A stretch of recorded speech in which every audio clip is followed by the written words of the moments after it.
नमस्कार दर्शक बंधु सकाल पाणीपाग खबर को आपण मानक स्वागत जनाऊँगी। आज पाणीपाग सूचना आसंता 24 घंटा मध्य 13 जिले में प्रबल रु अति प्रबल वर्षा और 9 जिले में प्रबल वर्षा संभावना वार्निंग जारी। गतकाली घूर्णिबलय प्रभाव में रविवार उत्तर पश्चिम बंगोपसागर तथा उत्तर ओडिशा एवं पश्चिम बंग उपकूल रे एक लघुचाप क्षेत्र सृष्टि होईची एवं एहा सह जड़ित घूर्णिबलय वायुमंडल रे 7.6 किमी उच्चता जाए व्यापीची।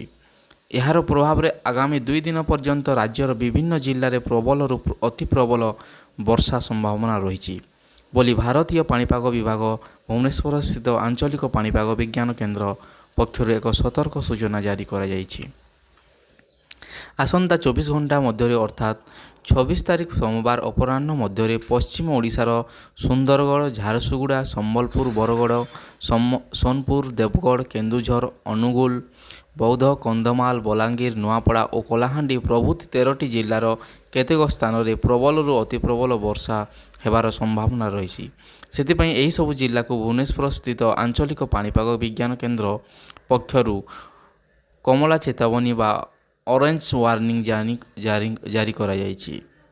एतद्व्यतीत एही समय मध्य मयूरभंज, बालेश्वर, भद्रक, जाजपुर, ढेंकानाल, कटक, खोर्धा, नयागढ़ और नवरंगपुर प्रभृति 9टी जिलार केतेक स्थान में प्रबल हेबार संभावना रही। एहाकु दृष्टि रखी एही समस्त जिला को हलदिया चेतावनी बा येलो वार्निंग जारी करा जिबा सह वज्रपात समय लोकंकु पाणीपाग उपर नजर रखी सुरक्षित स्थान में आश्रय नेबा परामर्श दिया। एही समय मध्य ट्विन सिटी भुवनेश्वर और कटक एवं यार आखपाख अंचल में अपराह्न संध्यारे वर्षा वज्रपात होवार संभावना रही। आज पाणीपाग सूचना एतिकी रहुछि। नमस्कार।